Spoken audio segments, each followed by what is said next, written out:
Sind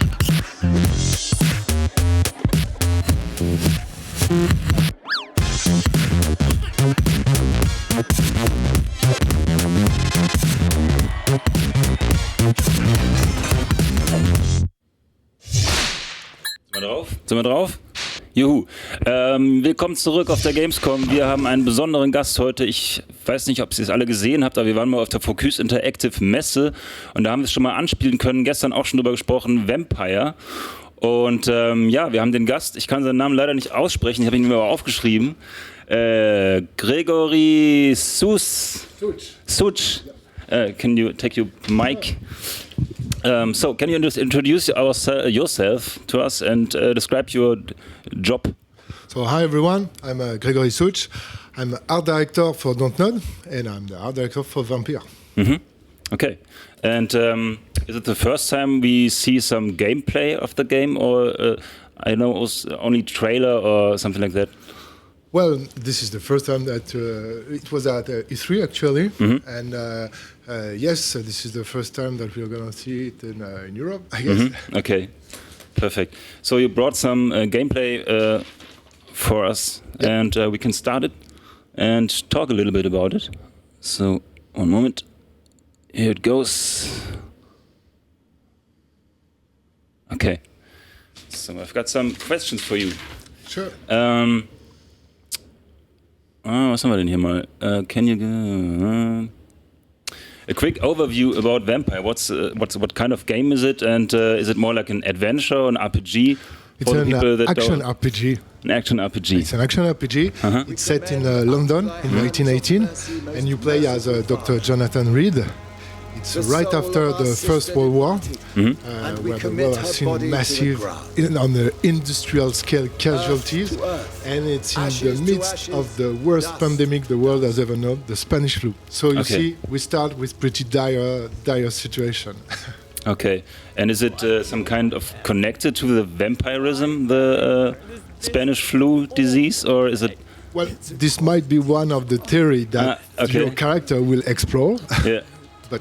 But there are many vampires in the city. I saw it in the trailers. So it's like very much ill people and very much vampires in the city. Or are they? Well, the general public is not at all aware that they are vampires. Ah, okay. They have read the books because at that time the Bram Stoker book has already been published. It's been in the folklore for a while, but it's just a myth for everyone. Okay, and you made in the past Life is Strange, I think so. And so are there any elements of your previous games in this game?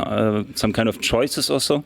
Well, yes, Don't Nod has always been about having a strong narrative backbone, a strong storyline, and placing the player in face of tough choices with most of the time tough consequences. It's been the case with Remember Me. It's very much the whole idea behind Life is Strange. And in Life is Strange, what we explored was giving you the possibility with that max power to go back and forth in time to try things out. But in Vampyr, everything you do is final. And you can do some pretty nasty things. Okay, but it's more like a linear game and not an open world game where you can go everywhere. It's very much it's a semi-open world. There's that main storyline, which will have some branches along the way, many quests, and then the whole world you can explore. You can interact with the world, and what you do will definitely change the way the people, the districts behave, end up, and this thing will mesh with the story. So it's definitely not linear. Okay, and are you inspired by BioWare and CD Projekt games? Because they are also into choices and consequences, and perhaps you've looked over them and... Well, we definitely did like a state of the art. We looked at everything, but we kind of have our own way to deal with this. We don't know. Okay, but it's the first time you do some kind of action RPG in this size? Well, actually, when we started Remember Me, it was a very ambitious project. It was very large. One can say even maybe a little too ambitious for a first project for a studio. Yes, Life is Strange was a bit more contained, but we have the experience of such a large project and a large world. Okay, so what do we see right now? Is the main protagonist? Yes, it's the main protagonist. So keep in mind, it's an early look at the game that is still early in development. He's been over watching a funeral actually, and he just talked to an acquaintance he made recently, who presents herself as a vampire, and she offers some guidance. But you never know who is out there to help you or to take advantage of you. And right now you're evolving through one of the quarantined areas. So you can expect to find disease and death, and you're trying to avoid a patrol of people. There are some of the few people that are aware of the vampire existence. There are humans, but they are formed a faction, and they are hunters. They are out there to get you. So right now, he's looking around, picking up things that you can discover that are laid out all over the world. There are things that you can get information about the lore, about other characters, and yes, there are things to loot, things to craft. Okay. It's like a real RPG, not more like a story-driven action thing. So you've got a skill tree and you've got lots of loot, and it's not gonna be like a tabletop RPG where you have your character sheet with lots of stats and you have to min-max everything. A lot of things will happen behind the scene which will make it very accessible to players, but you definitely have skill power trees that relate to your vampiric development that will be able to completely customize. So I have to ask this: do you know Vampire Bloodlines, and are you inspired by it? So of course, I know. I think you heard this question very often. So yes, well, I'm myself. I've been a player from Vampyr the Masquerade, from the tabletop in the 90s, the collectible card game. I'm a fan of the whole universe, and yes, I think the players are waiting for something because it's been like 12 years since Vampire Bloodlines has been released. It's not the same universe. It's not the same rules, but there's that feeling. Right now we see the fighting system, so can you tell us a little bit about this? Is it also inspired by Vampire Bloodlines, so quick? This is completely different. The idea for combat is very much to provide a stage for you to experience your vampiric power. You see, in this game, we want the player to feel the need and to feed and drink blood from people. We can't make him feel the thirst the character actually has. But every time you will drink blood and kill someone, you will get an immediate surge of power. You will grow into your vampiric nature tremendously, and you will gain an enormous advantage in combat. So if you want to dominate in combat, you will have to keep feeding and keep trying to get ahead.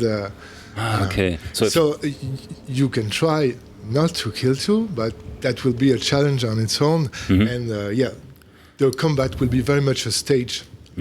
So if you choose to be more diplomatic and not so an action vampire, some kind, you say it's harder to play the game then? Well, it's possible, definitely. But yes, that way is a challenge for the player. Okay, so are there any soft skills like dialogue and some kind of definitely some of your vampiric abilities turn out to be efficient and useful in the kind of the investigation dialogue part. You can mesmerize people, exercise your force of will over there, and it very much works hand in hand with what you discover about them. Say, I cannot force you to do something because your force of will is strong enough, but if I find some clues about you, I can use them as leverage and overcome your resistance. So as a doctor, what's the action as a doctor when it's not night, and what do you do? Well, you still work in an hospital. You have a residency over there, so it's very important for you because what we kept from all the vampiric lore we studied is the fact that you have to get invited into someone else's home.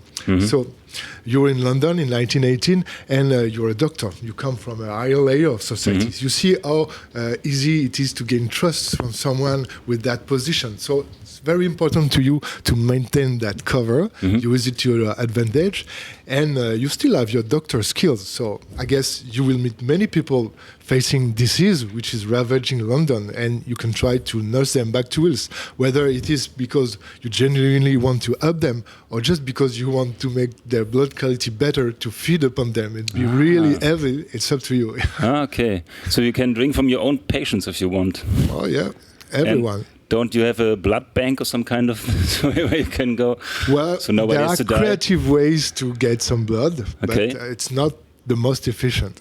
Okay. Can you drink from rats? It's in every vampire movie. There are friendly vampires that drink from rats and some animals or so. Most of the vampires who try to stay human will at some point try to drink blood from animals. Okay. And is there any movie you can? What's your favorite vampire movie, and are you inspired from this? Well, it's kind of a collection. As I said, we went back to the romantic Gothic route. So, of course, the adaptation of Dracula, Interview with a Vampire, but more recently, Byzantium and Morse, Let the Right One In. The adaptation, the remake was called, I guess. Yes, those were inspiration. And maybe things more exotic, like the very recent TV show The Strain, has some interesting elements. Okay. Perfect. And what do you say? It's more story-driven or more action-focused, or is it both? Oh, there's some action, but really we're about story. Okay. So you go through the game, and the fighting system is more like, okay, it's the last choice if you fight, or are the streets full of enemy vampires you have to fight, or is it? No, more not every street is full of enemy vampires. As I said, the citizens of London are not really aware of what's going on behind the scene, but there are some quarantine areas, some deserted areas. You will visit, I don't know, subterranean. There are subways. There's a lot of tunnels and sink canals, and many things can happen in those dark zones. And so, what's about? We see the dialogue system. Is it? Well, can you right tell us now, something about this? Is discussing with someone. Is also arguing with a merchant, and he's using some information from one of the clues he gathered along the way. At some point, he picked up some letters or a locket box, and it turns out it belongs to the son of this guy, and. Yeah, right now he's going to be pretty nasty with him. You actually used it to pique his interest and get some information, and he mesmerized him. So he's kind of controlling him, bring him in an area where he knows. You know that you are gonna be alone, and okay. And when somebody finds the corpse, then you've got a problem, or is it? Oh, it's 1918. Okay. There are lots of courses. Actually, in London at that time, they did not really know what to do with the corpses. You wake up in a mass grave. They just toss them in big holes. And what's one more corpse? I mean, people die of the flu every day in the streets, especially in the pauper areas. It's a perfect cover. Okay. And are there important characters you can kill, and then the people are talking about this? Or yes, definitely the paper will talk about people that found dead.